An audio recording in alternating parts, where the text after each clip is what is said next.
On a Tuesday morning in April of 1973, a woman named Nora Halstead drove her pickup truck 12 miles down a gravel road in Garfield County, Montana, parked in the yard of a dead man's ranch, and paid $180 cash for 47 sheep that nobody in the county wanted. She counted the bills into the hand of a man she had never met before that morning. He was the nephew of Henry Vane, who had died in his sleep the previous February, and he had driven up from Billings in a sedan that was already dusty from the road before he reached the first cattle guard. He wore leather shoes. He had called 3 livestock buyers before Nora called him, and all 3 had told him politely that there was no market for old Rambouillet ewes in eastern Montana in the spring of 1973. Wool prices had been falling for a decade. The sale barn in Miles City would take them, but after hauling and commission, he would be lucky to break even. The hay in Henry Vane's barn was nearly gone. The ewes were 5 and 6 years old, past their best years for lamb production. Every morning they stayed on that property cost the estate money. The nephew did not want to spend. He counted the bills twice. Then he shook Nora's hand the way a man shakes the hand of someone who has solved a problem he could not solve himself. She drove home with 47 ewes in a borrowed stock trailer, and the nephew drove back to Billings before noon. By Thursday, the story had reached the feed store in Jordan. By Friday, it was at the diner on Main Street. By the following Monday, it had traveled the full circuit of the county, from the co-op to the grain elevator to the branding pens out on Highway 200. And at every stop, the story picked up a little more weight, a little more comedy, a little more of the particular satisfaction that comes from watching someone do something that confirms everything you already believed about them. The Halstead woman bought Henry Vane's garbage, paid cash for sheep on cattle country, 47 old ewes nobody else would touch, took them home to run with her Herefords. It was by the general agreement of Garfield County the funniest thing that had happened since the winter before last. Let me tell you about Nora Halstead, because what she did with those 47 ewes over the next 15 years only makes sense if you understand who she was and where she came from. Nora was born in 1932 on a 4,400-acre ranch south of Jordan in the rolling shortgrass country between the Big Dry and the Missouri Breaks. Her father, Earl Halstead, had inherited the land from his own father, who had homesteaded the original section in 1901 and added to it through 3 decades of drought, wind, and patience. By the time Earl took over in the late 1930s, the ranch was 4,400 acres of deeded ground with no mortgage and no partner, and Earl Halstead intended to keep it that way. He was not a conventional rancher. The neighbors noticed this early. While they were at the implement dealer or the sale barn, Earl was more likely to be at his kitchen table with a stack of papers he had ordered through the mail. He subscribed to agricultural journals from New Zealand, from Australia, from Scotland. He kept a weather log that his own father had started in 1908, a daily record of rainfall and temperature and wind direction and the condition of the grass, and he continued it without missing a single entry for 37 years. He kept breeding records going back to the day he took over the ranch, and grass condition maps that covered every pasture on every section, updated every spring when he walked the fence lines. Earl Halstead believed that most of the men running cattle in eastern Montana were doing it wrong. Not because they were lazy or careless, but because they were running the same play their fathers had run, and their fathers' fathers, without asking whether the play still made sense. He believed that land was not a resource to be used. It was a system to be understood. And the men who understood it, who listened to it, the way you listen to something that is trying to tell you something important, those men would still be running cattle when the men who simply used it were selling out and moving to town. He ran fewer cattle than his neighbors, He rotated them through his pastures more carefully. He kept what he called drought pastures sections of ground. He would not graze in a normal year held in reserve specifically for the dry years he knew were coming, because his father's weather log told him they came on a cycle, and the cycle did not care whether you were ready. His neighbors called it wasteful. Earl did not argue with them. He had learned early that the best response to a man who is certain he is right is to let him stay certain and to get on with your work. Nora was the middle of 3 children. Her older brother James went to law school in Missoula and came back at Christmas, and sometimes at branding, and that was the extent of his involvement with the ranch after 1958. Her younger sister Carol married a man from Billings and moved to town when she was 22 and sent Christmas cards every year for the rest of her life. Nora stayed. She had gone to Montana State for 3 years and had the grades to finish. She had been studying range management, which in 1952 was not a field that many young women pursued, and which she had chosen specifically because it was the closest the university came to teaching what her father had been teaching her since she was 6 years old. There was a man in Bozeman, a geology student from Butte, who had wanted her to go with him to a field posting in Wyoming when he graduated. But in the fall of 1952, Earl Halstead had broken his hip in a fall from a horse in the breaks below the north pasture, and the doctor in Miles City had been honest about what that meant for a man his age. He would heal. He would walk. He would not ride hard again, and a ranch that size could not run itself on the legs of a man who could not ride. Nora came home for the winter. Winter became spring. Spring became summer. The geology student wrote letters through the winter and into the spring, and by summer the letters had stopped. And by the following year, Nora had stopped expecting them. She never went back to Bozeman. She took over the daily operation of the ranch in stages over the next several years. First the horsework, then the cattle decisions, then the books, then the weather log. Her grandfather had started in 1908. By 1960, when she was 28, she was running the ranch in everything but name. While Earl sat on the porch with a blanket over his knees and watched his daughter make decisions he would have made only faster and with less hesitation, and found that this was one of the better things that had happened to him in a long life. Earl died in 1966. Nora was 34. He left her the ranch, the cattle, a small savings account, and 4 filing cabinets full of rainfall records and grass maps and breeding logs going back 3 generations. James signed the papers without argument. Carol sent a card with a flower on it. Nora became the sole owner of a 4,400-acre ranch with no mortgage and no partners. And for the first time in her life, she had nobody to check her thinking against, except the land itself. She ran cattle the way Earl had taught her for the first 7 years. Conservative stocking, careful rotation, drought pastures held in reserve. Her yields were modest. Her losses were lower than the county average. Her operation was quietly profitable in years when her neighbors were losing money. And she did not say anything about it at the diner in Jordan because Earl had taught her that a rancher who talks about good years is just asking for the bad ones to come faster. Now, the sheep. Here is what Garfield County did not know on that Tuesday morning in April of 1973, when Nora Halstead drove home with 47 ewes in a borrowed trailer.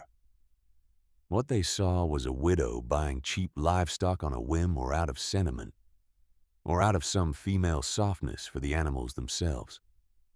What they could not see, because it was not visible to anyone who had not been sitting at Nora Halstead's kitchen table for the previous 4 years, was that the purchase of those 47 ewes was not a decision made in April of 1973.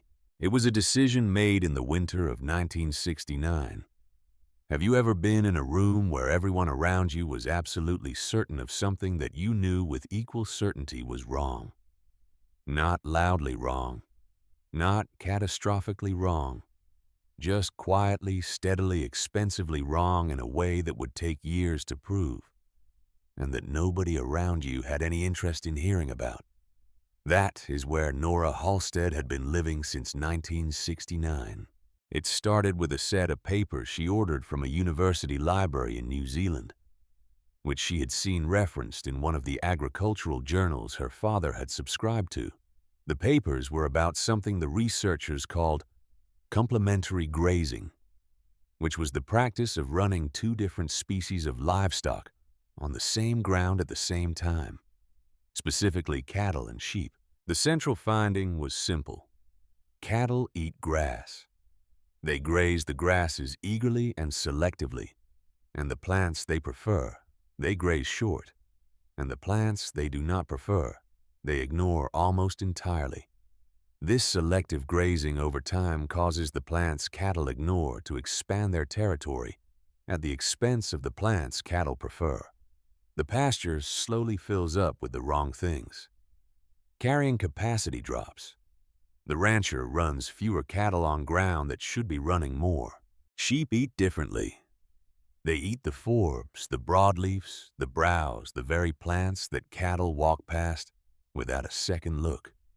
A sheep grazing the same pasture as a cow is not competing with that cow for food. It is eating the food the cow left behind.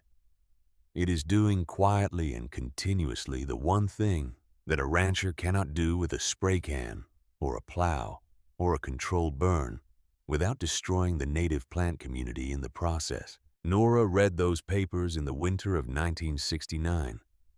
Then she read the ones they cited, which led to papers from Australia and from Scotland and from South Africa. She read about Basque shepherds who had been running cattle and sheep together in Spain since the 1500s. She read about Scottish crofters who had done the same since the 1600s.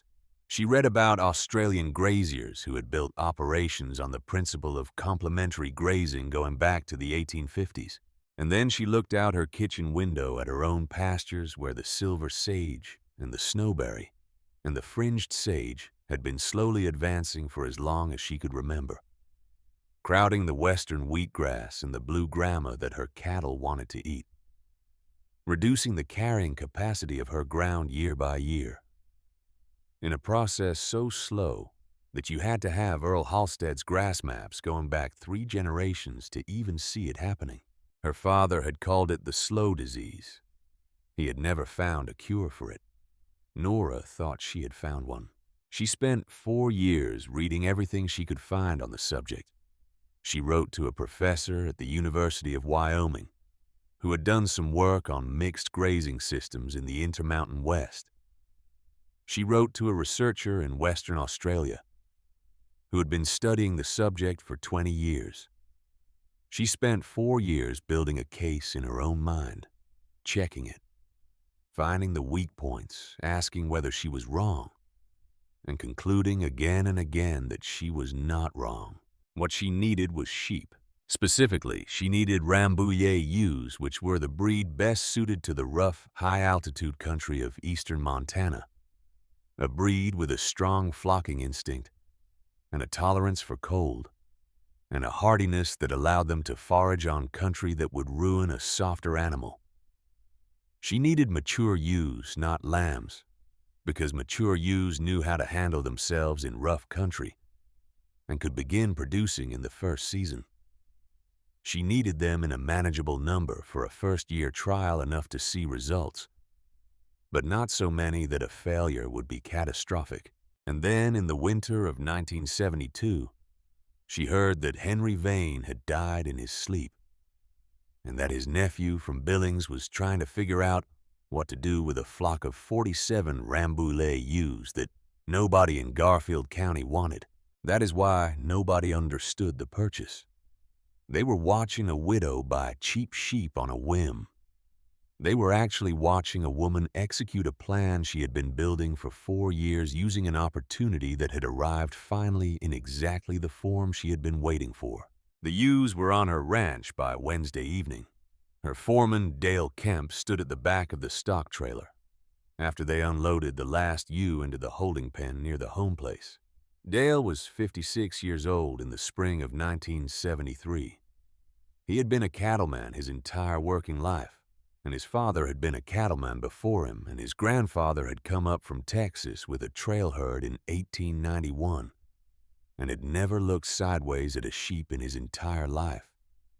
And the tradition had held through 3 generations without interruption until this particular Wednesday evening in April. Dale stood at the gate of the holding pen and looked at the ewes. He took off his hat. He put it back on. "Miss Halstead," he said. His voice was the voice of a man choosing his words carefully. "Say it, Dale." "Miss Halstead, you already run 340 head of Herefords on this country. What in the world are you going to do with 47 sheep? Run them with the cattle?" Dale took his hat off again. He looked at it. He put it back on. "In the same pasture," he said. "In the same pasture." Dale was quiet for a long moment. He had been standing at this kind of gate, making this kind of calculation for 30 years. He had learned to trust Nora Halstead's judgment in most things. She had her father's way of watching the land, and her father's way of being right about things slowly and quietly. And Dale had come to respect that in the years since Earl had died. But this was different. This was not a question of stocking rate or rotation schedule or when to wean the calves. This was cattle and sheep in the same pasture. "Miss Halstead," he said finally, "I don't know that I've heard of anybody doing that on purpose. I know Dale. Mind if I ask why? I'll tell you when it's working." They walked back to the house in the long April light, and neither of them said another word about it.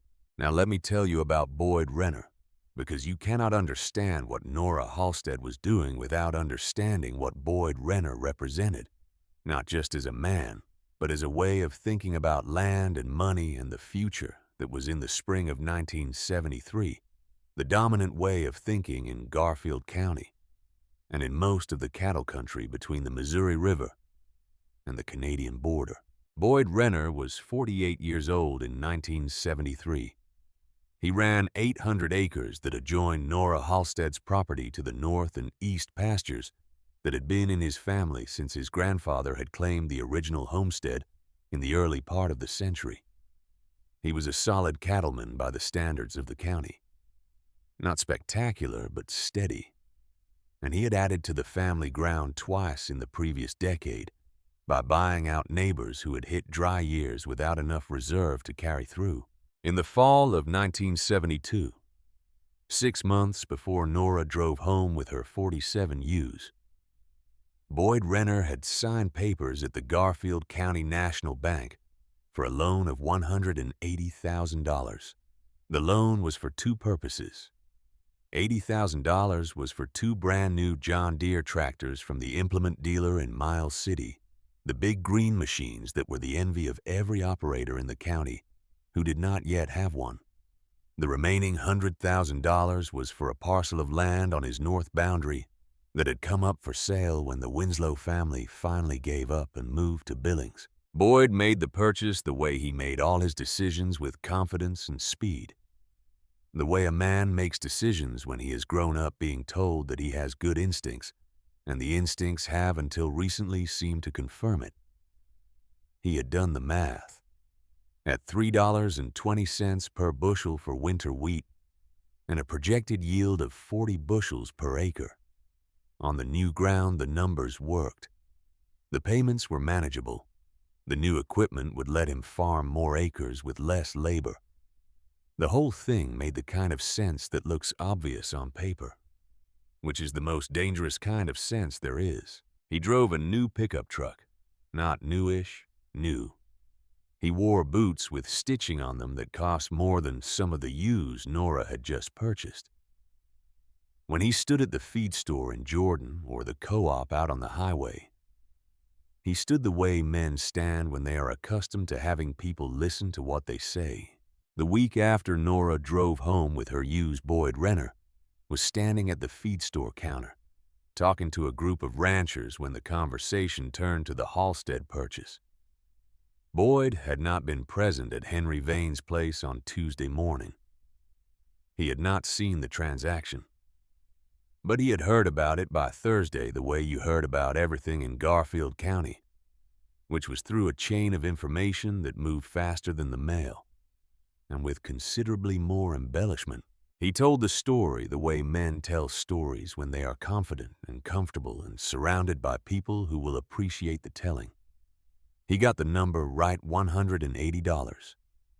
He got the count approximately right, though he said 50 when the actual number was 47.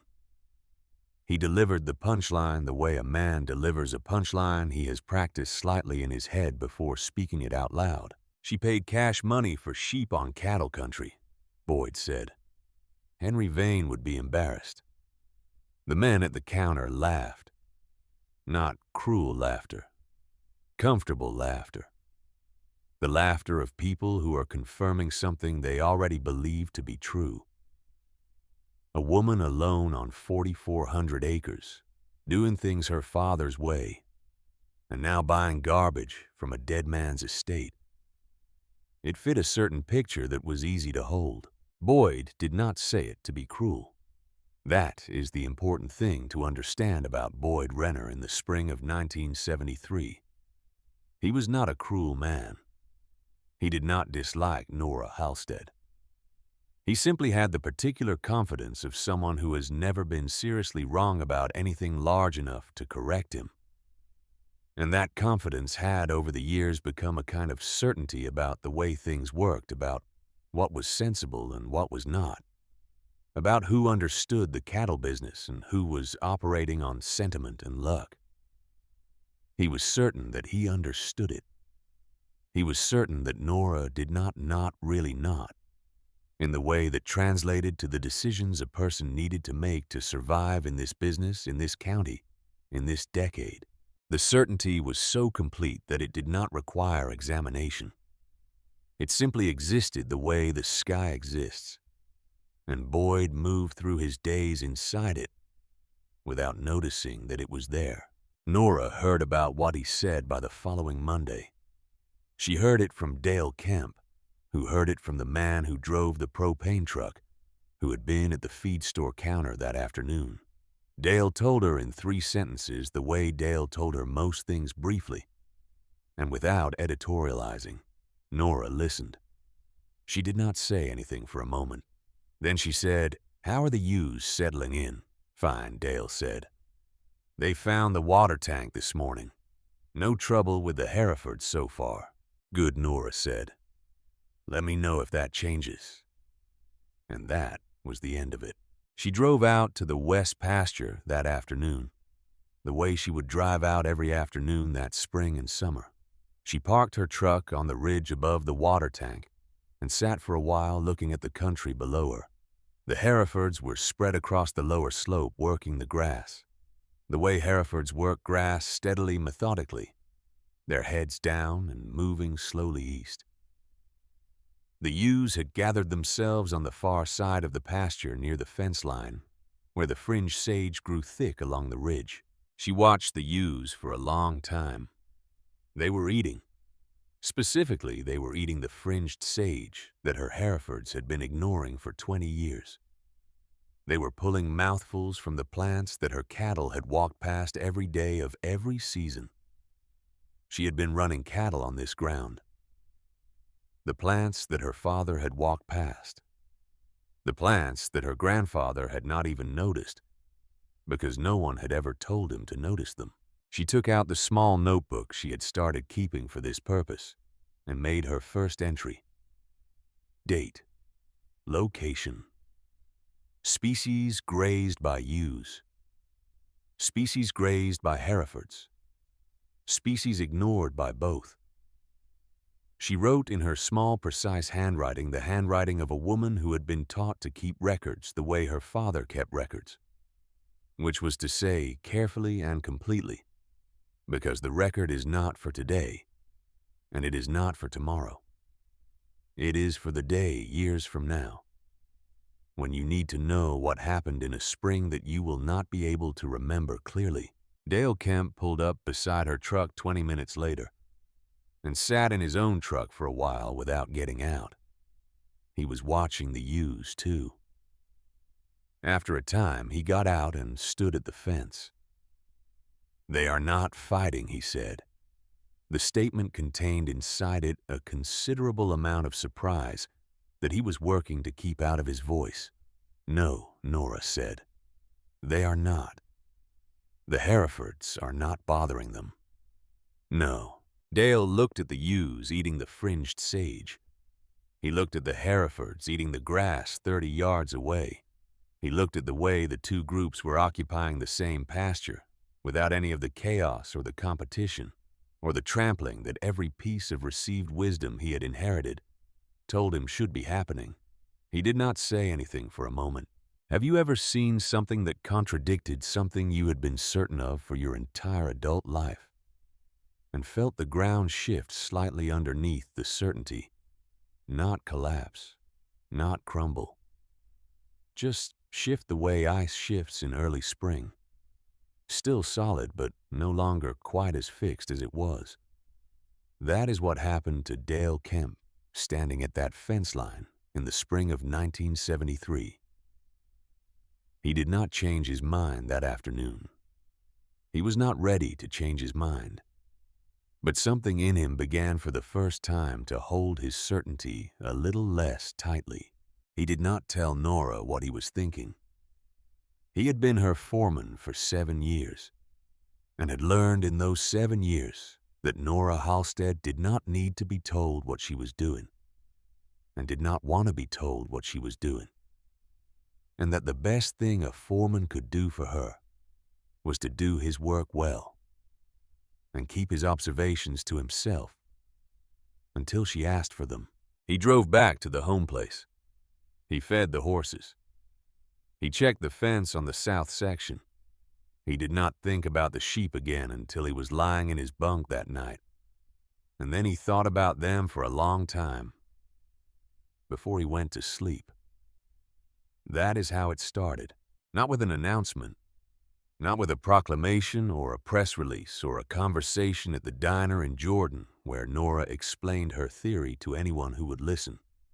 It started with 47 old ewes in a pasture on a Tuesday in April, a $180 handshake, and a woman who had been doing her homework for 4 years, while everyone around her was talking about something else. But here is what Garfield County could not see in the spring of 1973. What they could not see because it was not yet visible to anyone standing outside that west pasture, with their inherited certainties about cattle and sheep. And what each required and what each destroyed was the ground itself. What the ground had been doing for the previous 3 decades while everyone was busy running cattle on it, the way their fathers had run cattle on it. Earl Halstead's grass maps went back to 1908. His father had been meticulous, the way men who come from nothing are meticulous about the things that are keeping them alive. He had cataloged every plant species on every section of the original homestead, and Earl had continued the catalog as the ranch grew, and Nora had grown up learning the names of those plants the way other children learn the names of their classmates. Western wheatgrass, blue grama, needle and thread, June grass, the sedges in the wet draws, the four-wing saltbush on the dry ridges, silver sage, snowberry, skunkbush sumac in the breaks, fringe sage on the high ground. She knew them all, and she knew from 3 generations of careful record what they had been doing. The grasses that cattle preferred had been shrinking, not dramatically, not all at once. Slowly, year by year, the way a debt grows when you are only paying the interest. The silver sage and the snowberry and the fringe sage had been advancing into the grass, taking territory that the grasses had given up wherever the cattle had overgrazed and the root systems had weakened and the soil had lost the organic matter that kept it from compacting in dry years. Her father had watched it happen. His father had watched it happen. The slow disease, Earl had called it. And he had never found a cure. Nora thought she had found one. And on that Tuesday in April of 1973, she had put it into that west pasture to begin its work. Boyd Renner was in his pickup truck on the road that ran along the west boundary of Nora's property that same week. And he slowed as he passed the gate to the west pasture and looked through the fence at the Herefords and the ewes sharing the ground. He did not stop. He drove on. Later, he would say to the men at the feed store and the co-op and the diner that he had looked through that fence and seen exactly what he expected to see, which was chaos and waste and a woman who had spent $180 to create a problem for herself that she did not previously have. He was wrong about the chaos. There was no chaos. He would not know he was wrong for a very long time. And by the time he knew it, the knowing would arrive in a form that made it impossible to argue with. And there would be nothing to say in response except to stand at a fence line and look through it in silence and accept that the ground was telling you something it had been trying to tell you for 15 years. But that was still 15 years away. In the spring of 1973, Boyd Renner was 48 years old and had $180,000 in debt and 2 new John Deere tractors, and absolute certainty that he understood this business and this land and the way forward in a way that the Halstead woman with her dead man's sheep and her dead father's theories simply did not. And Nora Halstead was 41 years old and had 47 old ewes in a notebook and 4 years of research in a set of grass maps going back to 1908, and the absolute certainty that the ground beneath her boots was sick and that she knew how to heal it. She drove out to the west pasture every evening that spring. She parked on the ridge. She watched. She wrote in her notebook. She recorded which plants the ewes ate and which plants the Herefords ate, and where the 2 species were grazing in relation to each other, and what the water and salt usage looked like as the weeks passed, and both groups learned the boundaries of the territory they were sharing. By the end of May, the ewes had worked their way into every corner of the west pasture. They were on the high ground where the fringed sage grew thick. They were in the draws where the snowberry had been advancing for 20 years. They were grazing the broadleaf plants that no Hereford on this ranch had ever touched, with any purpose, working through them quietly, steadily, a mouthful at a time. And the Herefords had not stampeded them, had not trampled them, had not driven them to the fence line in a panicked bunch. The 2 groups had found each other, learned each other, and arranged themselves in the west pasture, the way 2 different conversations arranged themselves in a large room, each one occupying its own space, neither one interfering with the other. Dale Kemp stood at that fence line 3 times in the month of May and said nothing each time. He watched and he thought, and he drove back to the home place and went about his work. He was not yet ready to say what he was thinking. He would not be ready for a long time. But the thinking had started. And in a man like Dale Kemp, once the thinking started, it did not stop. The county kept laughing. Boyd Renner kept telling the story at the feed store. The ewes kept eating the plants that nobody in Garfield County had ever thought to eat on purpose. And Nora Halstead kept writing in her notebook evening by evening, entry by entry, building the record that her grandfather had started in 1908, and that her father had continued for 37 years, extending it now into a territory neither of them had mapped through. A spring that nobody in Garfield County was watching except the woman who had paid $180 for the privilege of doing it alone. The first lamb crop came in March of 1974. Nora had bred the ewes in October, 2 months after she bought them, using a pair of Rambouillet rams she had purchased from a breeder in Wyoming for $400. The rams were young and sound, and she had chosen them the way her father had taught her to choose breeding stock, not by looking at the animal in front of you, but by looking at what the animal in front of you was likely to produce. She had driven to Wyoming herself, spent a full afternoon at the breeder's place, and driven home with what she needed: 38 lambs from 43 ewes. The 4 oldest ewes had not settled, which she had expected, and she had already decided they would go to the sale barn in the fall, regardless of what happened with the rest of the flock. 38 lambs from 43 ewes on rough country in a late Montana winter was a respectable crop by any standard, and Nora knew it was respectable, and she also knew that nobody in Garfield County was going to give her credit for it, because nobody in Garfield County was paying close enough attention to notice. She sold the wool clip that spring for $312. She sold the lambs in the fall for $1,240. Her total income from the sheep in the first year was $1,552 from wool and lamb sales against operating costs of roughly $400 for additional feed through the late winter shearing and 2 veterinary calls. Net income from 43 ewes in year 1 was approximately $1,150. That was not life-changing money on a ranch that grossed over $90,000 from cattle in a reasonable year. But Nora had not bought the ewes to change her income in year 1. She had bought them to change her land over the course of a decade, and the $1,150 was simply proof that the sheep were paying their own way, while the real work happened beneath the surface in the root systems of the grasses and the soil, chemistry of the west pasture, in changes so slow and so incremental that you needed 3 generations of grass maps to even know you were looking for them. She noted the financial result in the back of her record book with the same handwriting she used for the grass observations. Then she turned the page and started the entry for the following week.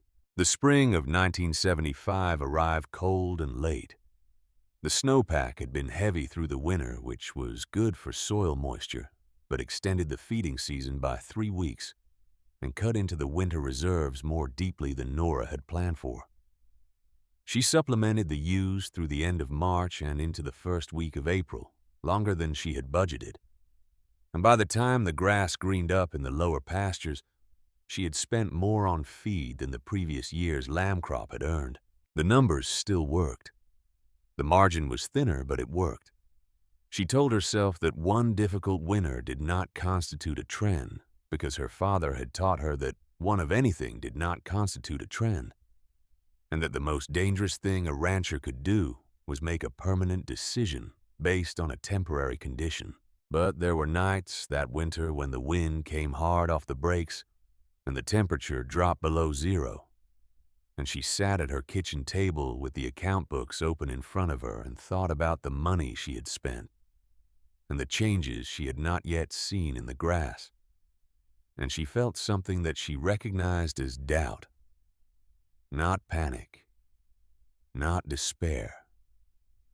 Just the quiet, cold company of doubt, the kind that does not announce itself loudly but simply sits down across from you in the lamplight and waits. She was 43 years old in the winter of 1975. She had been running this ranch alone for 9 years.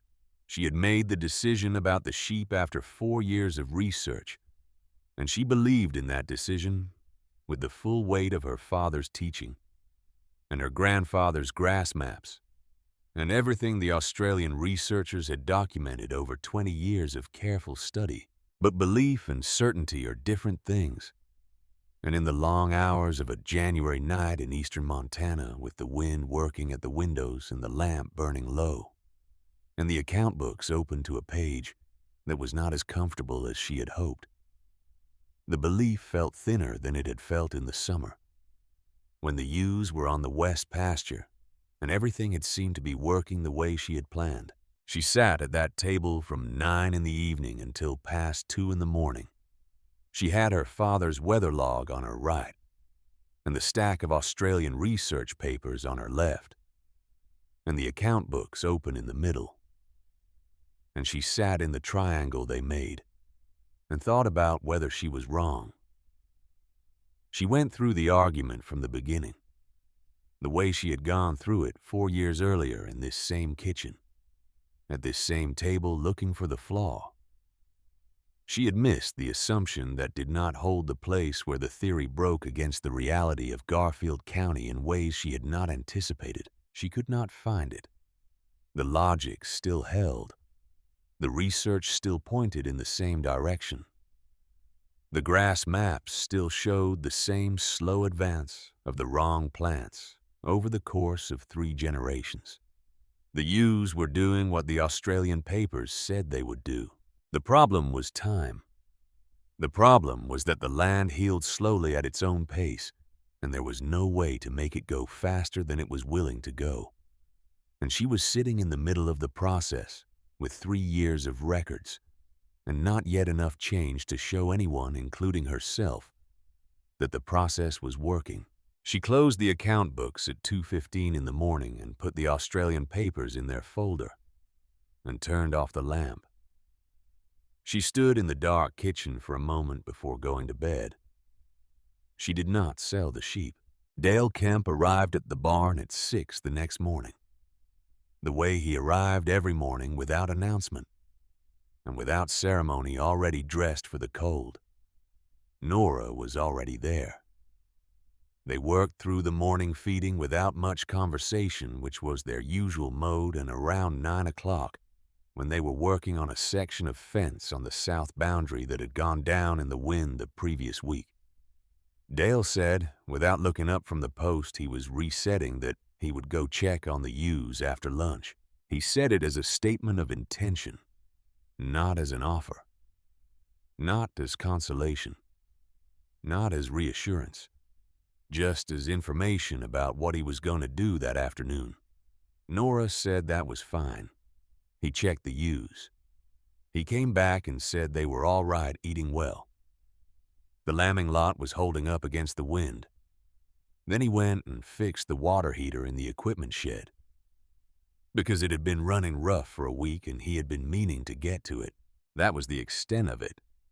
But something in the plainness of it, the 3 words about the ewes and the resumption of ordinary work, was enough. She did not sell the sheep.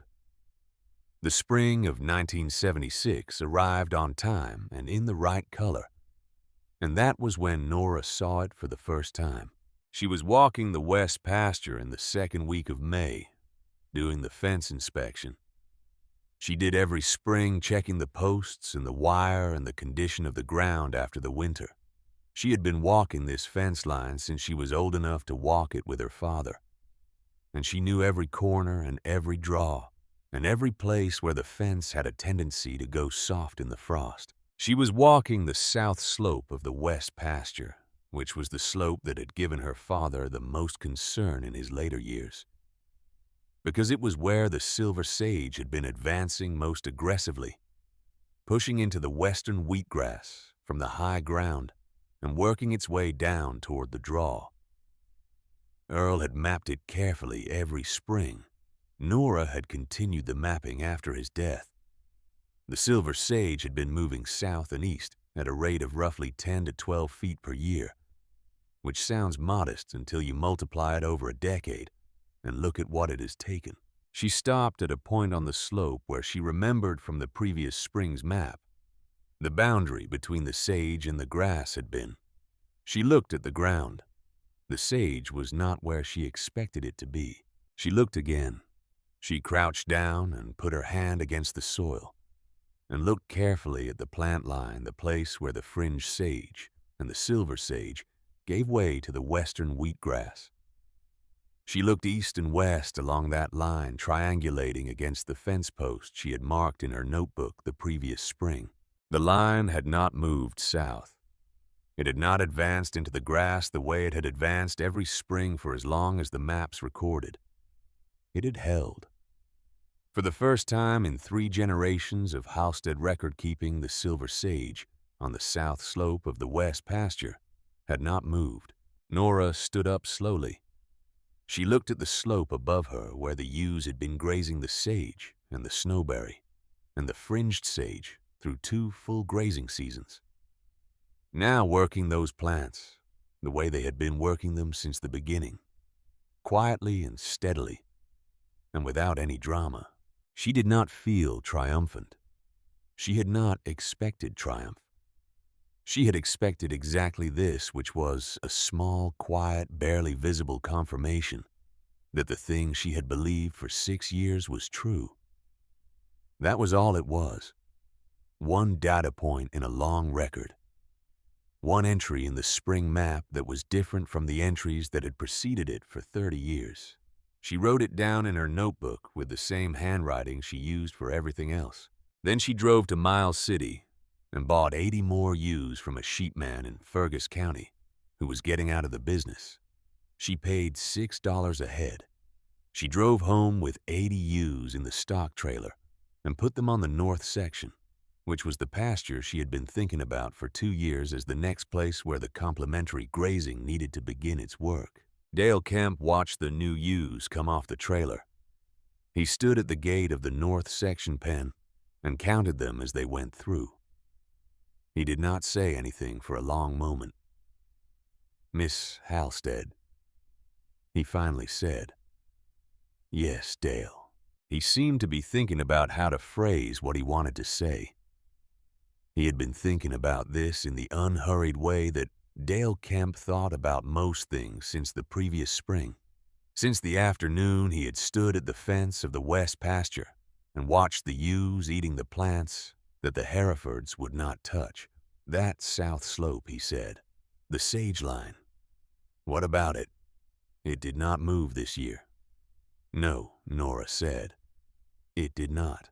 Dale looked at the new ewes in the pen. He looked at the north section beyond the pen where the same story was playing out in different proportions, where the silver sage and the fringed sage had been winning the same slow war against the grass for the same 30 years. He nodded once in the particular way of a man who is revising something he has held for a long time and finding the revision uncomfortable and necessary in equal measure. That was all he said. But Nora understood what the nod meant, because she had been watching Dale Kemp for 9 years, and she knew his vocabulary of silences as well as she knew his words. He was not yet ready to say out loud what he was thinking, but he had stopped arguing against it in the part of himself where arguments are conducted, and that was enough. She put the north section ewes on the pasture and went back to her records. Let me tell you about 1978, because 1978 is where the picture becomes clear enough to see in full. By the fall of 1978, Nora Halstead was running 340 Hereford cows and 420 Rambouillet ewes on 4,400 acres of eastern Montana.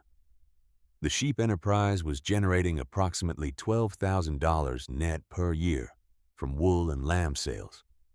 The cattle operation was generating what it had always generated modestly and reliably in the way that conservative stocking and careful rotation tend to generate returns, not spectacular in any single year, but stable across a range of years that included the difficult ones.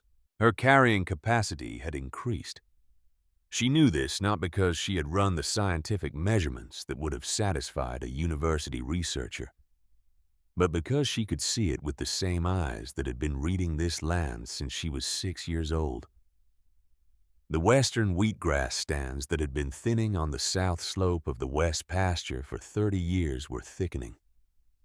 The blue grama in the draws was coming back in places where it had been losing ground since her father's time. The sage lines were holding and in some sections beginning to pull back incrementally the way they had advanced in a process that required patience rather than observation at any single point in time. Her father had called it the slow disease. What Nora was watching now, spring by spring in her notebook, and on her walks through the pastures was the slow recovery. It moved at the same pace as the disease had moved, which was to say too slowly for anyone who was not keeping 3 generations of records to notice, and much faster than it had any right to move, given how long the damage had been accumulating. She had not said a word about any of this at the diner in Jordan. She had not written a letter to the Agricultural Extension Office in Miles City. She had not told her brother James, who called from Missoula twice a year, and asked politely how things were going, and then talked about his law practice for 20 minutes. She had not told anyone because she understood the way her father had understood it before her, that the people who needed to know would find out when the land told them, and the people who did not need to know would not believe her until the land told them either. And in both cases, the telling was the land's work and not hers. Boyd Renner's situation in 1978 was a different kind of story. The interest rate on his $180,000 loan, which had been 10.5% when he signed the papers in 1972, had been renegotiated in 1976 at 14%. Because the First National Bank of Garfield County was not in the end a charitable institution, and the agricultural lending environment of the mid-1970s was not the environment in which Boyd had done his arithmetic 6 years earlier. The price of winter wheat had not held at $3.20 per bushel. It had dropped to $2.60 by 1975, and had recovered only partially since then. The new John Deere tractors were paid down, but not paid off. The additional land he had purchased from the Winslow family was producing, but not at the yield he had projected. None of this was visible to Garfield County in any official way. Boyd still drove a decent pickup. He still stood at the feed store counter with the ease of a man who was not actively worried about anything. But the pickup was not new anymore. It was the previous model year, which was a small thing. The kind of small thing that only registers if you have been paying attention to the sequence of pickups a man has driven over a period of years. Cal Pruitt had been paying attention. Cal was 34 years old in 1979, a second-generation rancher with 600 acres on the road between Jordan and the Maddox place. He was young enough to be uncertain about a great many things, and old enough to know that the certainty of the men around him was not always as warranted as it appeared. He had been watching Nora Halstead's pastures from the road for 2 years. The way a person watches something they do not yet understand, but suspect is worth understanding. What he saw from the road was grass.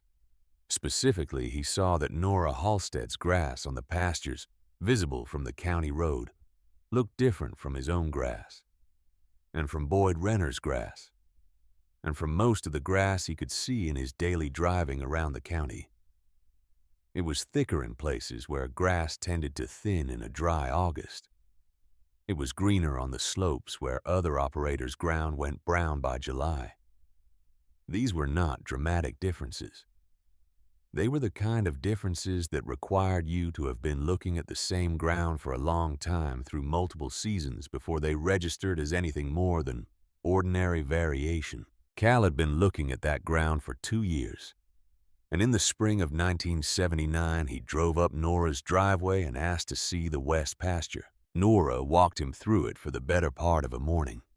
She showed him the sage line and the grass maps and the entries in the notebook that documented what had changed and when. She did not lecture. She walked and she pointed, and she let him ask his questions, which he asked carefully, and in the manner of a man who is trying to understand something, rather than confirm what he already believes. At the end of the morning, he stood at the gate of the west pasture and looked out at the Herefords and the ewes grazing across the slope below them. Cal bought 60 ewes from a producer in Rosebud County that fall and put them on his east section with his cattle. Boyd Renner heard about it at the county fair the following August. He was standing near the implement dealer's display when someone told him that Cal Pruitt had gone and bought sheep like the Halstead woman. Boyd shook his head and said that some people had more sentiment than sense, and now there were 2 of them running petting zoos on cattle country. And he said it with a laugh that the people around him returned easily and without much thought. But the laugh in 1980 was not quite the same as the laugh in 1973. It was a little louder, a little quicker, The laugh of a man who is emphasizing a point that does not need emphasizing, if it is still as obvious as it once was. Nora heard about that comment too. She was not at the county fair. She heard it from the same chain of information that always brought her what she needed to know about what people were saying. And she filed it in the same place. She filed everything she heard about Boyd Renner, which was a quiet place in the back of her mind, where she kept things she was watching but not yet ready to act on. She drove out to the north pasture that evening and checked the ewes. They were fine. The sage line on the north section was behaving the way the sage line on the west section had behaved, holding through one season, beginning to pull back in the second. She wrote it down. The decade turned. 1981 arrived with the kind of winter that reminds you why the Great Plains separated the optimists from everyone else in the generation that settled them. The temperature dropped below zero in November and stayed there with brief exceptions through March. Feed costs were high. The highway into Jordan was closed for 11 days in February. Nora ran through her winter hay reserves faster than she had planned and supplemented with purchased feed through the worst of it, which ate into the margin she had been building. She held her numbers. She did not sell into the market early, which was the temptation in a hard winter to get ahead of the problem by thinning the herd before the costs mounted further. She had the drought pastures in reserve, and she had the carrying capacity she had been building since 1973. And she had, crucially, a flock of sheep that was converting the rougher forage on the high ground into saleable product through the winter months, when cattle needed to be fed from stored hay. The sheep were not just a second income stream. They were a buffer, an additional layer of resilience built into a system that her father had always insisted needed to be designed for the worst years rather than the average years, because the average years would take care of themselves, and the worst years were the ones that ended operations. Boyd Renner had a hard winter too, harder than Nora's in at least one respect that was not visible from the road.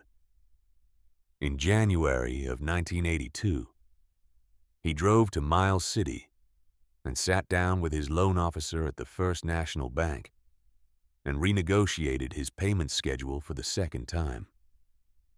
The details of that conversation stayed inside the bank building the way such conversations are supposed to. But by March, through the chain of information that moved through Garfield County faster and more reliably than any newspaper Cal Pruitt had heard, that Boyd had asked for an extension, and by April he had told Nora in 4 sentences. Nora did not say anything for a moment. Then she asked Cal how his ewes had come through the winter. "Fine," he said. "Lost 2 to the cold in February. Better than the cattle if you count it by percentage." "Good," she said. "Keep counting it that way." The years moved. 1983, 1984, 1985. The interest rates that had been climbing since the late 1970s reached their peak at numbers that would have seemed impossible to a rancher who had done his borrowing in 1972. 18%, 19%. At the worst point, 21.5% on new agricultural loans, which meant that a man who had borrowed to expand and to modernize and to position himself for the good years ahead was now watching a significant portion of his annual gross income disappear into the interest alone before he had made a single payment on the principal. Boyd Renner was not the only one in Garfield County in this situation, not by a considerable distance. The farm crisis of the 1980s did not arrive all at once with a single catastrophic event that everyone could point to and say that was the moment it broke. It arrived the way Earl Halstead's slow disease had arrived in the grass incrementally, a little more each season each year, slightly worse than the year before, until the cumulative weight of it became visible in ways that could not be explained away. Ranches that had been in families for 3 and 4 generations went to the bank. Families who had survived the Dust Bowl and 2 world wars and a dozen difficult decades found themselves sitting across from loan officers who had no good news to give them. The sale barn prices in Miles City and Billings told the story every week in numbers that needed no interpretation. Boyd sold the south section of his property in 1983, 200 acres at a price that reflected the market conditions of 1983, rather than the market conditions of 1972, which meant he received considerably less per acre than he had paid for equivalent ground a decade earlier. He used the proceeds to reduce the principal on his loan, which reduced the monthly payment to a number he could manage for the time being if the cattle prices cooperated. They cooperated in 1984. They cooperated less in 1985. He drove a pickup that was now several years old and showing it. Cal Pruitt heard about the land sale at the co-op the way he heard about most things, and he mentioned it to Nora on a Tuesday afternoon when he stopped by to borrow a fence stretcher. Nora was in the equipment shed working on the hydraulic line of her swather. She listened to what Cal said without looking up from the fitting she was working on. She said that she was sorry to hear it. She said it the way you say things you mean, but do not want to amplify, because amplification serves no one in a situation like that. Cal left with the fence stretcher. Nora went back to the hydraulic fitting. That evening, she drove out to the west pasture and sat on the ridge for a long time before it got dark. The ewes were on the high ground. The Herefords were in the lower draw. The grass on the south slope, the slope that had been losing ground to the silver sage for 30 years when she was a girl, walking this fence line with her father, was thicker than it had been in any spring she could remember. She had the maps to prove it. The entries in the notebook going back to 1973, the baseline from her father's records, the long arc of change that was visible only if you held the whole sequence in mind at once. Have you ever been patient about something so long that the people around you forgot you were waiting for anything at all? There is a particular kind of solitude in that patience. Not loneliness exactly. Something more like the solitude of a person who is doing work that will take longer than anyone around them is willing to watch and who has made their peace with the watching anyway. Because the work is the right work, and the pace is the only pace available. And there is no shortcut that does not undo the thing you are trying to build. That was where Nora Halstead was in the fall of 1985. 12 years into a project that had been invisible to Garfield County from the beginning, and that remained invisible to most of it now. The grass maps in her notebooks told a story of sustained recovery. The carrying capacity of her ground was, by her estimation, 20% higher than it had been when she started. The sheep enterprise was generating enough net income to pay for Dale Kemp's wages and leave money in the account at the end of the year. The cattle operation was what it had always been, steady and conservative and profitable enough to leave the ranch intact through years when other operations were contracting. She bought 100 more ewes from a producer in South Dakota in 1986, a rancher who was liquidating everything to satisfy a bank that had run out of patience. She paid less per head than she had paid in 1976. Because the market for everything in eastern Montana in 1986 was softer than it had been in 1976. She loaded them herself, drove the trailer back to Garfield County and put them on the east section. 420 ewes, 340 cows, 4,400 acres of ground that was better than it had been when she bought the first 47 ewes and better, in ways that nobody in the county had noticed, because it had happened too slowly to watch, and because the people who might have watched it had decided in the spring of 1973 that there was nothing worth watching. Dale Kemp was 69 years old in the fall of 1986. He had been working for the Halstead family since Nora's father was alive, and he had been her foreman for 20 years. and he had watched the sheep project from the first day with an attention that he would not have admitted to early on, and that he no longer made any effort to conceal. He was one of the best sheep hands in Garfield County by 1985, which was a thing he would not have said out loud to anyone who had not been watching him learn it over the previous decade. He mentioned to Nora one October afternoon while they were processing the new South Dakota ewes through the chute that the West Pasture sage line had pulled back another 8 to 10 feet on the south slope since the spring. Nora said she had seen it. Dale said nothing for a moment. He ran the next ewe through the chute and checked her feet and noted her ear tag number on the clipboard. "Your father would have found that interesting," he said. "He would have found fault with the ewe selection," Nora said. Dale smiled. He let the next ewe through and checked her teeth. He would have found fault with the ewe selection and then gone home and read everything he could find about complimentary grazing for 6 months and come back and told you you were doing it right, Dale said. Nora looked at him over the chute gate. This was more words than Dale Kemp typically produced in a working afternoon, and she registered that. Maybe she said. They went back to work. The chute ran. The ewes passed through. The October light came flat and long across the east section, and the new flock was learning the smell of the water, and the lay of the ground, and the boundaries of the territory that was now theirs to work in the way that livestock learn new country quietly and completely, and without any drama. The winter of 1987 arrived in November, with a dryness that was noticeable from the first week.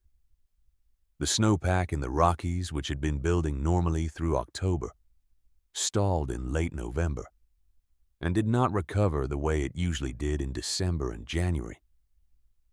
By February, Nora had looked at the snowpack reports 3 times and made the same note in her weather log that her father had made in dry winters, which was that the late spring and summer ahead needed to be watched carefully. She increased the rotation frequency on all 4 pastures in March. She closed the drought pastures that she had opened the previous fall and put fresh fence on the gates. She held back hay from the February feeding to build a reserve she had not intended to keep this late in the season. Boyd Renner was running his operation at the same capacity he had been running it at in 1985, which was the same capacity he had been running at in 1983. Because the loan structure he was carrying did not give him the flexibility to reduce capacity without reducing income below the level needed to service the debt. This is the trap that debt sets, the trap that looks like opportunity on the front end and reveals itself as constraint only when the conditions change. You cannot reduce your operation when the conditions require it, because reducing your operation reduces the income that pays the debt, and the debt does not reduce when your income reduces. He bought hay in July of 1987, which was unusual because July was before the point at which a rancher in eastern Montana typically needed to be thinking about supplemental hay. He bought it because the spring rains had been light and the summer had been hot, and the grass on his ground had not come in the way it usually came in, and he could see the numbers running in the wrong direction. If the fall was as dry as the summer had been, the fall was as dry as the summer had been. By November of 1987, Nora had written 3 entries in the weather log that repeated a word her grandfather had used in the summers of 1919 and 1934, a word that Halstead records used sparingly, because using it too early invited overreaction, and using it accurately was always a matter of reading the whole sequence and not just the most recent data. The word was drought. She had been watching the sequence for 9 months. She had been watching it with her grandfather's records on one side of the table and the Australian research papers on the other side, and her own 12 years of sheep records in the middle. She had been watching it the way you watch something you have been preparing for, not with fear, but with the particular attention of a person who has made a plan and who is now in the moment when the plan will either work or it will not. The grass she had been building since 1973 would be tested in the summer ahead. The carrying capacity she had been building 20% above what the ground had supported before the ewes arrived would be tested. The drought pastures she had held in reserve would be tested. The flock of 420 ewes that could eat the forage, her cattle could not, would be tested. She had been waiting for this test for 12 years, not hoping for the drought. No rancher hopes for drought. But knowing the way her father had known the way the records told you, if you read them clearly, that the test would come.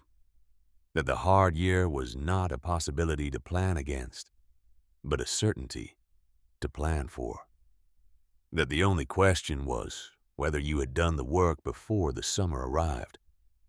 Because once the summer arrived, the work was done or it was not done, and wishing it were otherwise changed nothing. Nora closed the weather log in November of 1987 and put it on the shelf beside the years her grandfather had written, and the years her father had written, and the years she had been writing since 1966. She turned off the lamp in the kitchen. She went to bed. Outside the window, the November sky was clear and dry and full of stars the way the sky gets when there is no moisture in the air to obscure it. Beautiful and cold and completely without the clouds that should have been building over the Rockies by now, loading the snowpack that the spring and summer would need, filling the account that the coming season would draw against. The account was running low. Nora knew it. She had the records to prove it. She had 12 years of work on 4,400 acres of Montana ground that she believed would be enough when the test came. She would know in August whether she was right. The winter of 1987 to 1988 did not announce itself as a disaster. It arrived quietly the way the worst things tend to arrive, without drama or warning, looking almost like an ordinary winter until enough time had passed that you could not pretend anymore that it was ordinary. The snowpack in the Beartooth Range and the Absaroka Mountains, which fed the river systems that determined the moisture profile of the eastern Montana plains, was 40% below normal by January. Nora noted this in the weather log with the same handwriting she used for every other entry. Same pen, same column, same careful notation of the source and the date. She had been tracking the mountain snowpack since her father showed her how to read the reports in the 1950s, because Earl Halstead had understood that the water coming into eastern Montana in the spring was decided in the mountains during the winter, and that a rancher who waited until spring to understand what the spring was going to be was already behind. She was not behind. She had been watching this since November. February came cold and stayed cold, which was normal, but dry, which was not. The storms that should have been moving through the northern Rockies every week or 10 days were tracking north of the border, dropping their moisture in Canada, leaving eastern Montana with clear skies and temperatures that dropped below zero on 12 separate nights in February, and never gave the ground the snow cover it needed to protect the root systems of the grasses through the freeze. Nora spent February doing 3 things. She fed the cattle from the hay reserve she had been building since the previous fall. She checked the ewes twice a day because Rambouillet ewes in a cold, dry winter needed watching. And she walked her pastures in the mornings before the feeding, covering a different section each day, reading the ground the way her father had taught her to read it, with her boots and her eyes and her hands. What she saw in February confirmed what the snowpack reports had been telling her since November. The ground was going into spring without the moisture reserves it needed. The root systems of the grasses would be working from deficit before the growing season began. A dry spring or a hot summer would hit ground that was already behind, and the recovery time would be measured not in weeks, but in months. And if the summer was bad enough, there might not be enough season left for recovery before the fall. She closed the South Drought pasture on the 1st of March, 2 months earlier than she had planned. She put fresh wire on both gates and walked the fence line herself to make sure it would hold. She moved the cattle rotation to a 40-day cycle on the west and north pastures, which was 10 days longer than her standard rotation, and would keep the pressure on any single section of ground lighter than she would normally run it. Boyd Renner was not making those adjustments in February and March of 1988. He could not afford to make them. His operation was running at the capacity that his loan required him to run, at not the capacity that the coming season was going to support. And the gap between those two numbers was not something he could close by making management decisions in February. He had made the decision that determined his options in October of 1972, when he had signed the papers at the First National Bank of Garfield County. And every decision since then had been made inside the boundaries that signing had established. This is what debt does to a ranching operation. It does not destroy you in the bad years. It destroys you by removing your options in the years before the bad year arrives, so that when the bad year comes, you have already spent the flexibility you needed to respond to it. The spring of 1988 was dry. The grass greened up in late April, thin and pale, the color of grass that is working from a shallow moisture base and knows it. The May rains that eastern Montana depended on to establish the summer forage came light and infrequent. 2/10 here, 3/10. They're not enough to fill the soil profile, not enough to give the grasses the foundation they needed to carry through a hot summer. By the first week of June, Nora had walked every pasture on her 4,400 acres and written in her notebook what she saw. The grass on the west pasture, the pasture where the ewes had been working for 15 years, was better than the grass on comparable ground. She could see from the road when she drove to Jordan, not dramatically better. Not visibly better to someone who had not been reading the difference for a long time. But to Nora Halstead, who had been reading this ground since she was 6 years old, and who had the grass maps to compare it against, the difference was legible. The root systems were deeper. The organic matter in the soil was higher, built up through 15 years of mixed grazing that left a different residue than cattle-only grazing left. The plant community was more diverse, which meant that, in a dry year, when the preferred grasses went dormant early, there were other plants still functioning, still holding the soil, still contributing something to the forage base that a uniform stand of grass could not. The south slope of the west pasture, where the silver sage had been advancing for 30 years before the ewes arrived, and where the western wheatgrass had been thickening for 12 years since, went into the summer of 1988 with root systems that went down further than the roots on Boyd Renner's comparable pastures across the fence. You could not see this from the road. You could not see it from anywhere except the inside of the soil itself. But roots do not care whether anyone can see them. They simply work. And in a dry summer, deep roots are the difference between a pasture that survives and a pasture that does not. July of 1988 arrived with the kind of heat that announces itself immediately as something outside the normal range. The temperature at Jordan reached 101 degrees on the 5th of July and stayed above 95 for the next 18 consecutive days. The wind came from the southwest, hot and dry, the kind of wind that takes moisture out of the soil faster than the sun does. The kind of wind that a rancher in eastern Montana learns to read as an accelerant, something that will make every other problem worse and faster. The Yellowstone fires started in mid-July. By the last week of the month, the smoke had moved east and north, settling over Garfield County in a haze that turned the sky the color of old copper and made the morning smell like something was burning just over the next ridge. The light was strange, flattened and orange, and in that strange light, the grass that had already gone brown and dormant on the overgrazed sections looked worse than it was. And the grass that had root depth looked better than it appeared from the road. And neither appearance told the full story. Boyd Renner started selling cattle on the 8th of July. He sold the oldest cows first. The way any rancher with experience sells in a developing crisis, working from the bottom of the herd value before moving up. He got a fair price in the first week because the market had not yet recognized the scale of what was coming. By the second week of July, when it became clear that the drought was not a localized event, but was affecting most of the northern plains, simultaneously the price started to drop. By the end of the month, the sale barns in Miles City and Billings were taking in more cattle than they had capacity to process efficiently, and the price per hundredweight was falling every week.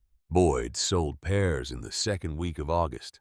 Cow-calf pairs, which represent a rancher's future production as much as they represent current inventory, are not something you sell in July and August unless you have no other option. Selling pairs means you are not just reducing your current herd. You are reducing next year's calf crop, and the year after that, and every year downstream until you rebuild, which in a capital-constrained operation means you may never fully rebuild. He was not alone. By the end of August, Garfield County had lost an estimated 35% of its total cattle inventory to forced liquidation. The ranchers who were selling were not selling because they wanted to.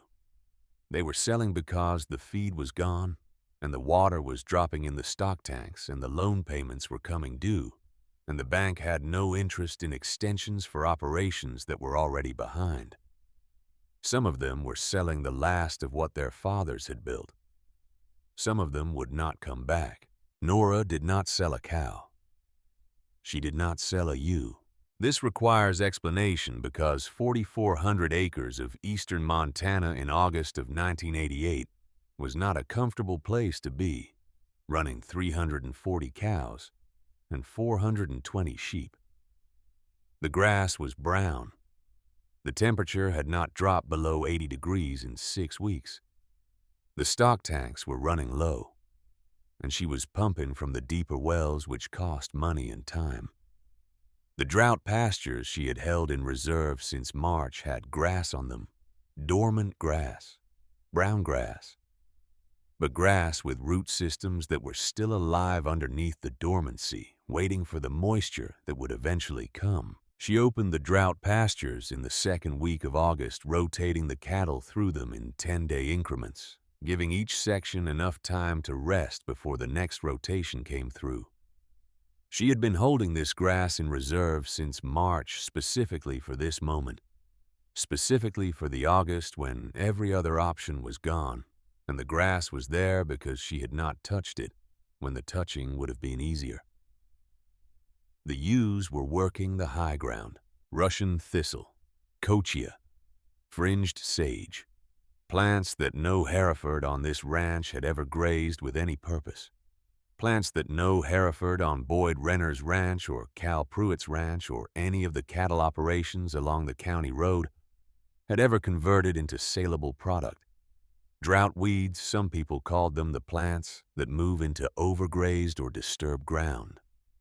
In a dry year, the plants that appear when the grass fails, and that most ranchers regard as evidence of how bad things have gotten. Nora's ewes regarded them as lunch. 420 Rambouillet ewes grazing across the high sections of 4,400 acres of eastern Montana in the worst August anyone in the county could remember, eating plants that no one else's animals would eat, converting forage that no one else's operation could use into body condition, and in the fall into wool and lamb sales.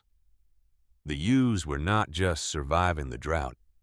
They were producing through it, doing the work they had been bred to do on country that was doing what drought country does, and finding in the plants that drought country produces enough to sustain them through August and into September. Cal Pruitt drove past Nora's west pasture on the 14th of August on his way to Jordan for supplies. He slowed the truck as he came abreast of the west pasture fence line and looked through at the ground on the other side. His own cattle had been reduced by 20% the previous month, a decision he had made early and cleanly because he could see where things were going, and he had the flexibility to act on what he saw. His sheep were on the high ground of his east section, grazing kochia and Russian thistle the way Nora's sheep were grazing it 3 miles away. He was doing better than most of his neighbors because of the sheep. He knew this.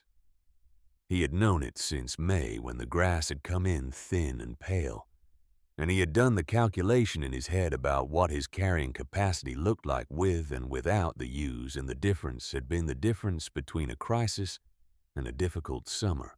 He drove on to Jordan. He did what he needed to do at the supply store and the co-op and the fuel dealer. On his way back at 4 in the afternoon, he slowed again at Nora's west pasture. The ewes were visible on the south slope spread across the brown hillside in a loose pattern, working the ground methodically. The way ewes work ground head down and moving, covering territory. Across the fence, Boyd Renner's ground was visible on the far side of the county road. The comparison did not require annotation. Boyd's ground was the color of the road itself, dust and stubble and the pale gray of overworked soil. There were no cattle visible on the sections nearest the road. Boyd had sold down to a number that his remaining grass could support, which meant he had sold down significantly, and the sections he had destocked were showing what destocked drought ground looks like when the root systems have been under pressure for years before the drought arrived. Cal drove home. He did not stop to talk to anyone about what he had seen. He had learned from watching Nora Halstead for 9 years that some things do not require commentary. They simply require that you see them clearly and draw the correct conclusion. And the conclusion in this case was clear enough that no words improved it. Boyd Renner drove past Nora's property on a morning in late August, a morning when the smoke from Yellowstone had settled low, and the light was the flat copper color that had become the signature of that summer. He was driving to Miles City to meet with his loan officer for the second time that month, a meeting he had requested, and that he was not looking forward to. He slowed his truck as he came to the section of the county road that ran along the west boundary of Nora's property. He did not plan to stop. He slowed out of a habit he could not have explained, the habit of looking at ground when you drive past it, reading it the way ranchers read ground from the road automatically, and without deciding to. He stopped the truck. He turned off the engine. Through the fence, the west pasture spread up the slope to the south ridge. The ewes were on the high ground, visible as small white shapes against the brown hillside. The Herefords were in the lower draw grouped near the cottonwoods that grew along the dry creek bed, standing in the shade the way cattle stand in a hot, dry August, conserving energy, waiting for the temperature to drop in the evening. The grass on that slope was brown, the way all the grass in Garfield County was brown in that August. But it was not the same brown.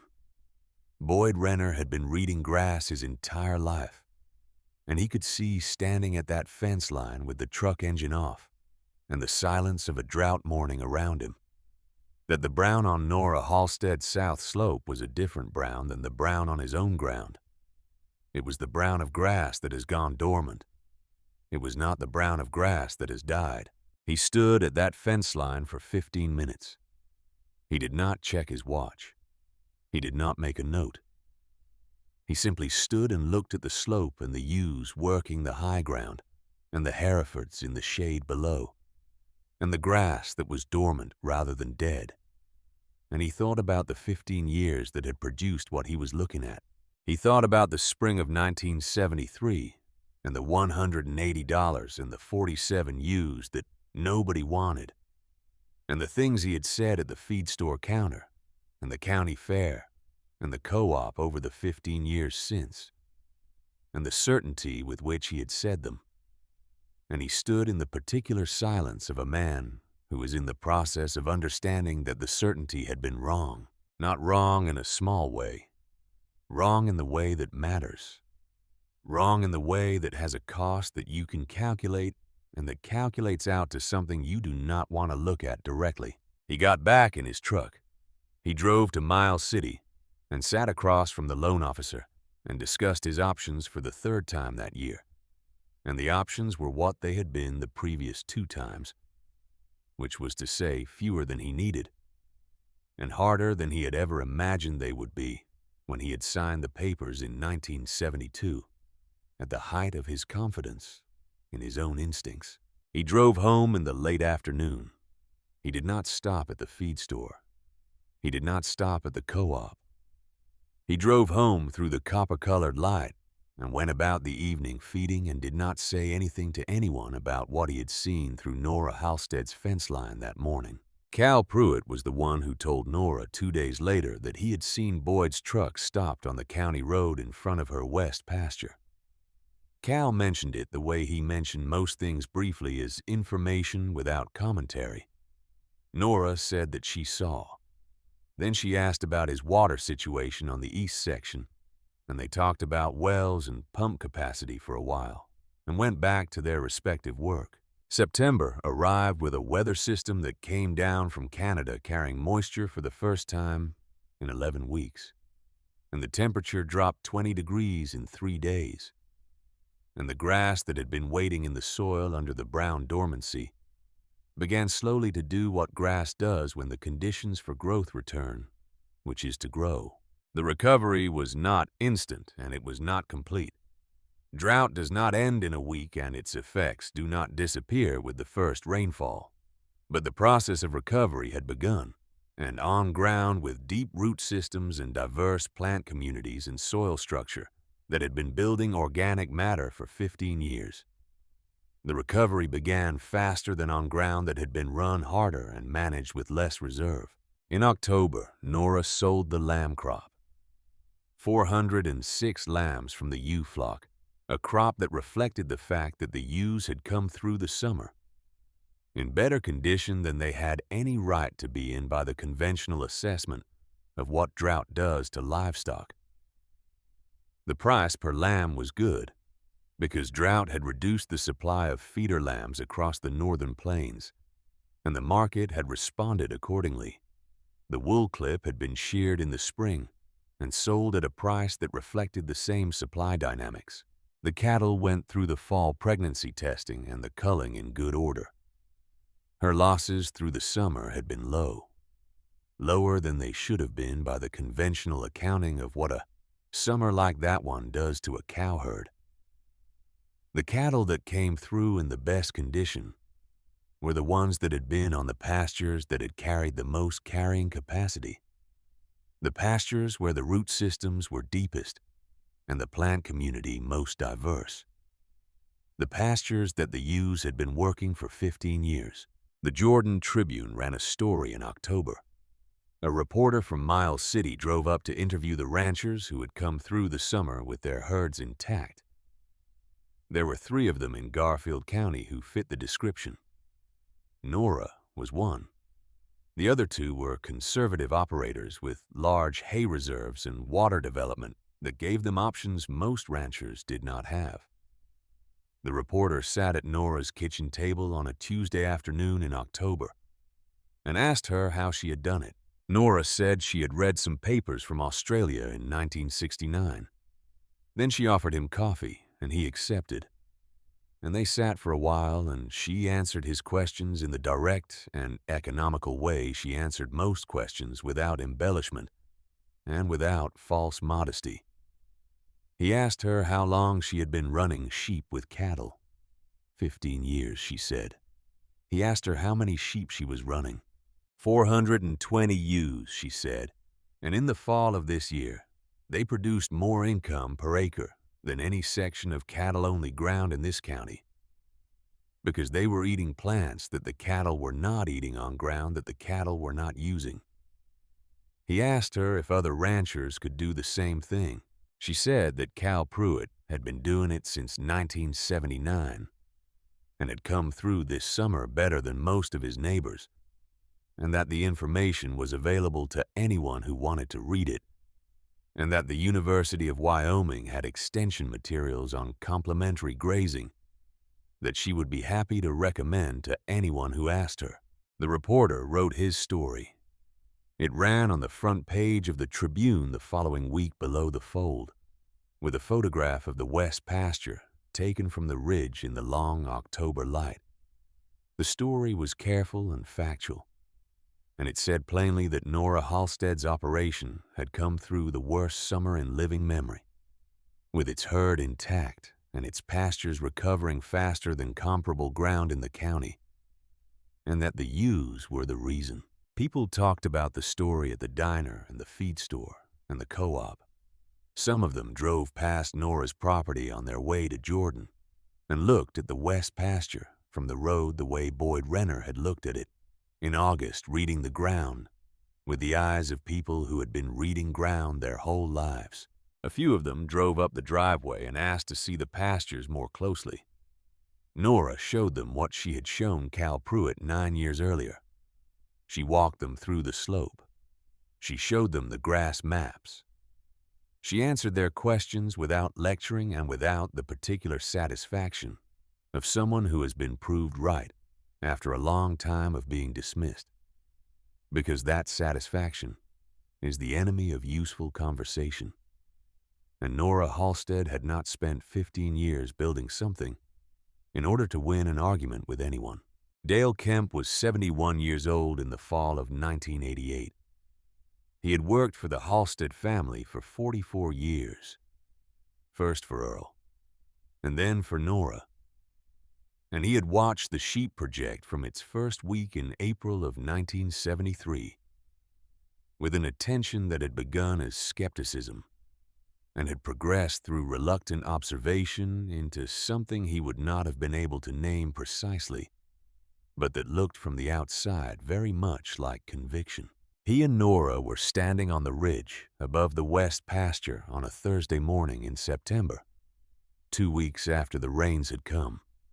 The smoke from Yellowstone was still visible on the southern horizon, attenuated now, less dense than it had been through the worst of August, but present in the way of a season that was not quite finished yet. The temperature was 61 degrees, and there was a wind from the northwest that carried the smell of the first cool air of the fall. The cattle were in the lower draw. The ewes were on the south slope, grazing what the rains had begun to revive, moving through the brown and the new green in the particular, unhurried way of animals that know where the food is and are not in a hurry about finding it. Dale stood beside her for a time without speaking. He had his hat in his hands, which was unusual for him because Dale Kemp wore his hat the way most men wore their faces as a matter of course, and without thinking about it. "Miss Halstead," he said. "Yes, Dale." He was quiet for another moment. He was looking at the south slope where the silver sage had held its line for 15 years, and the western wheatgrass had thickened in the spaces the sage had vacated, building itself back toward the coverage his grandfather's maps had recorded in 1908, when the country was still new and the soil was still deep, and the plant communities were still doing what they had been doing for 1,000 years before anyone arrived to change them. "I was wrong. In 1973, he said. His voice was even and quiet, the voice of a man who has been thinking about something for a long time and has arrived at the point where the thinking is finished, and the saying of it is the only thing left. Nora did not look at him. She kept her eyes on the slope. "I know," she said. She said it the way Earl Halstead would have said it, quietly and without weight, without making a point of something that didn't need to be made a point of, because both of them had known for 12 years what Dale was saying now. And the saying of it did not add to the knowing. It only completed some accounting that Dale had been working toward in his own time, and that was his right. And she was not going to take anything from it by responding with anything more than the truth. They stood for a while, Your father would have liked this, Dale said. Nora was quiet for a moment. He would have told me the ewes were too old, she said. Dale laughed. It was a clean laugh without anything complicated in it. The laugh of a man who knew the person being described and recognized the description exactly. It was the first time he had laughed about the sheep in a way that did not carry inside it some remainder of the resistance he had brought to that west pasture gate in April of 1973. They stood for a while longer. The ewes worked the slope below them. The cattle were in the shade. The northwest wind moved through the dry grass and the cottonwoods along the creek bed and made the sound that wind makes in eastern Montana when the summer is finally finished and the fall has arrived to say so. Nora put her hands in the pockets of her jacket. She looked at the ground below her at the 4,400 acres that her grandfather had broken in 1901 and her father had read for 37 years, and that she had been reading for 22 years now, extending the record into country that neither of them had mapped. She thought about the winter of 1969 when she had first read the Australian papers at this same kitchen table, with the same lamp burning. She thought about the 4 years of waiting for the right ewes.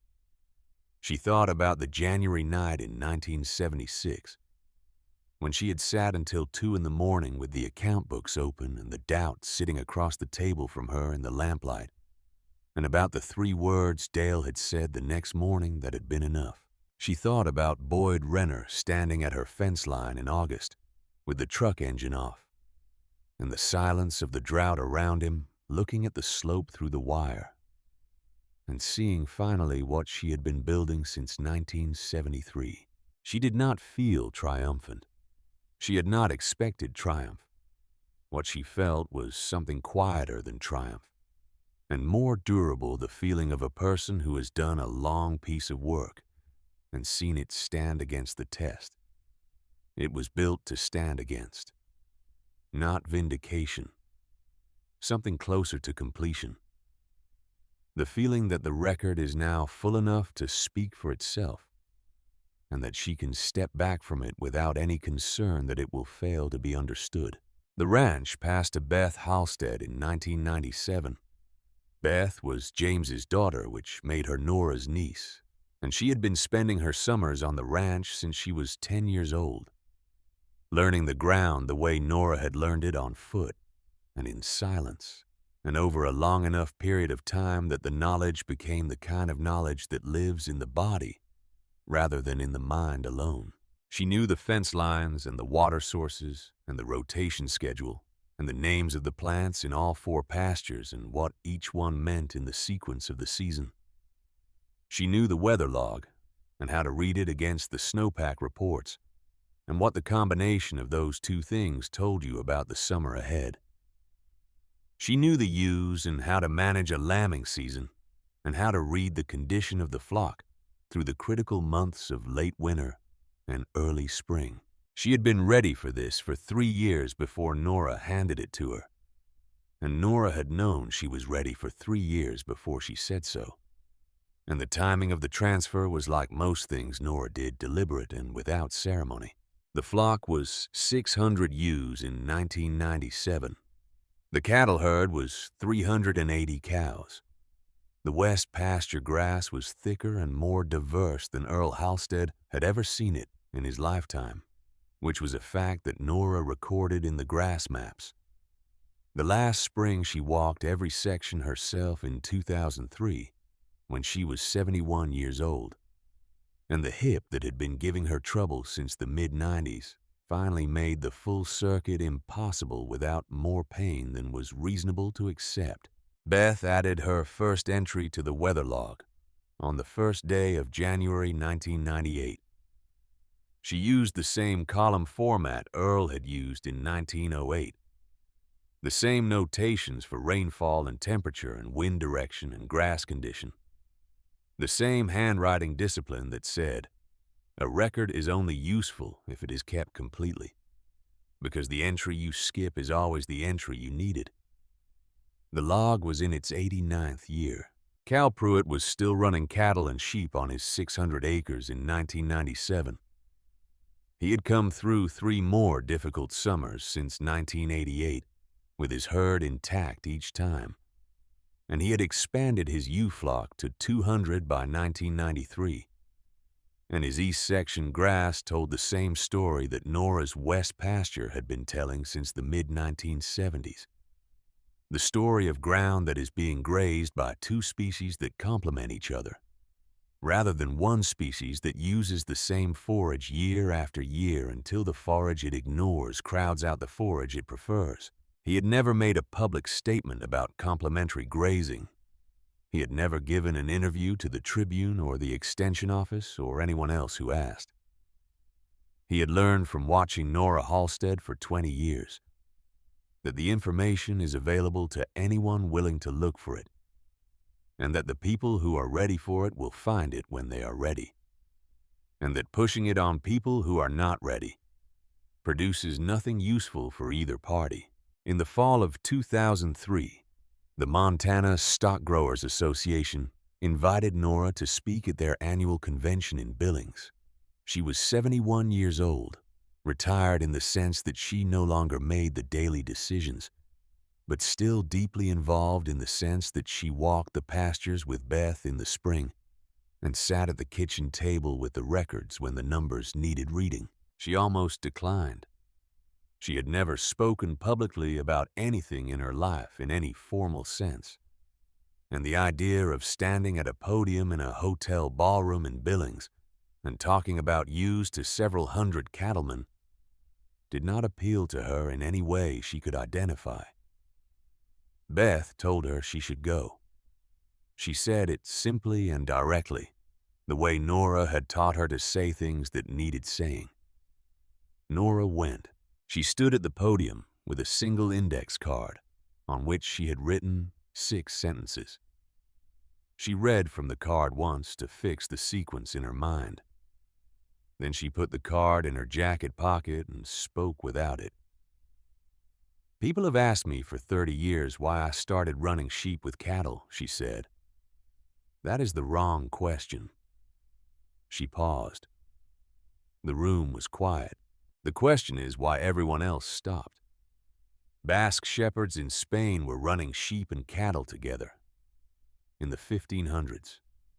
Scottish crofters were doing it in the 1600s. Australian graziers have been doing it since the 1850s. Every one of those cultures figured out that cattle and sheep used different forage on the same ground, and every one of them built their operations around that fact. Americans are the only people in the developed world who decided around 1880 that you could only run one or the other on the same country. We decided that, and then we forgot. We decided it, and then we started believing it was a law of nature. It is not a law of nature. It is a habit, and it is the most expensive habit in Western livestock production." She paused again. The room stayed quiet. In the summer of 1988, she said, "My neighbors lost 1 cow in 3 to a drought that my ranch barely noticed. Not because my country was better than theirs. My country was the same country under the same sky, receiving the same rainfall. The difference was 15 years of sheep and cattle grazing together on that ground, eating the right plants in the right proportions at the right times, until the land remembered what it was supposed to be. That was not genius. That was reading." She stepped down from the podium. The room was quiet for a moment. Then it was not. Cal Pruitt was in the audience. He was 58 years old, sitting in the 3rd row on the left side, and he had driven down from Garfield County the day before specifically to hear Nora speak, though he had not told her he was coming, and had not told anyone else either. He had been running cattle and sheep together since 1979, which was 24 years, and he had come through 4 difficult summers with his operation intact each time. And he had never stood up in any public forum and said that the sheep were the reason. because he had learned by watching and listening that some lessons are only useful to the person who has arrived at the point of being ready to receive them. After the speech, he found Nora in the lobby of the hotel. She was standing near the window with a glass of water looking out at Billings in the October afternoon light. He walked over and stood beside her. $180, he said.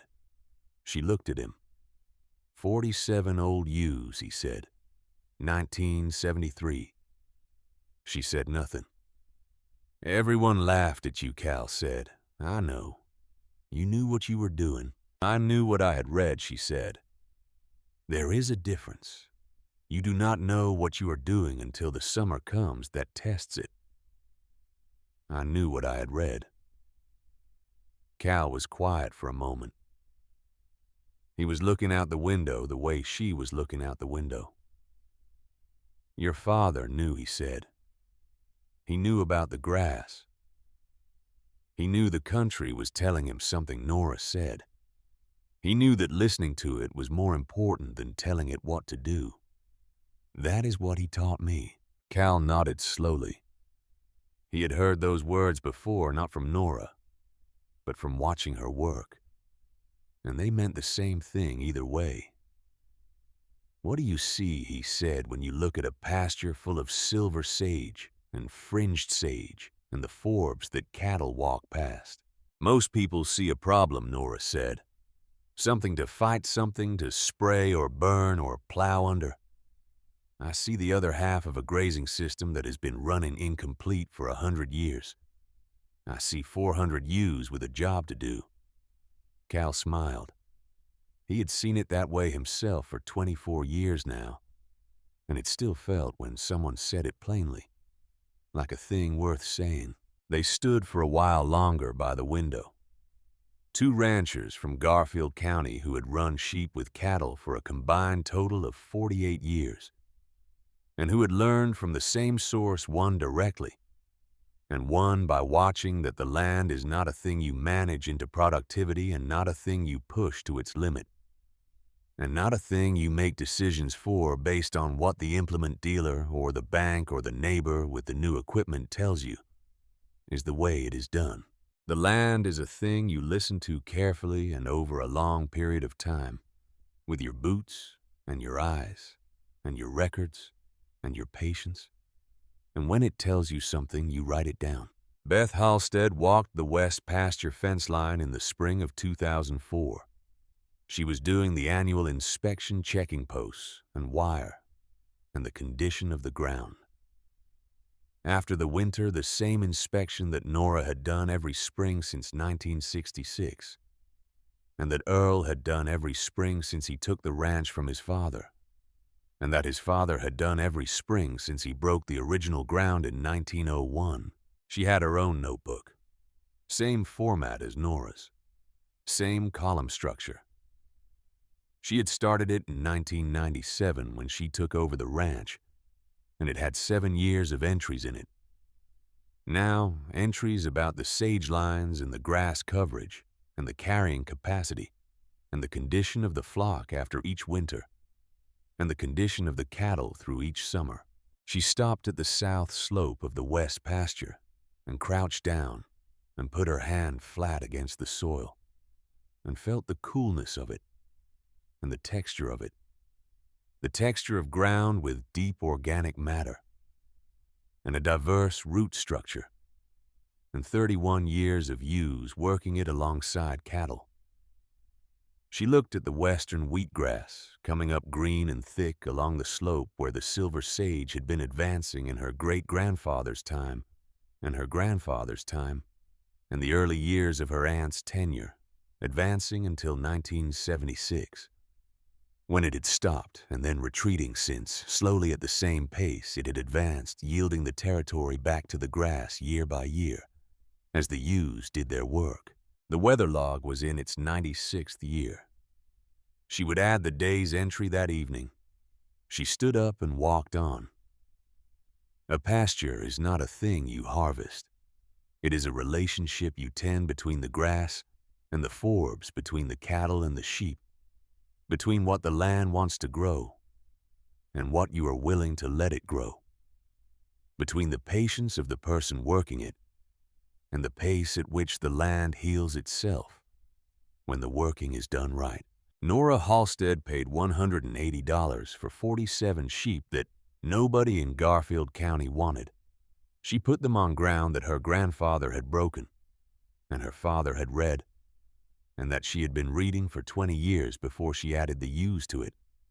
She worked the system she had built for 15 years before the summer came that tested it.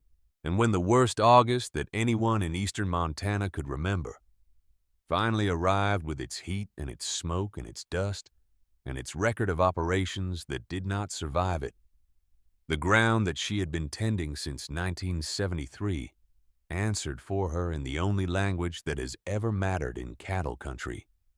It held.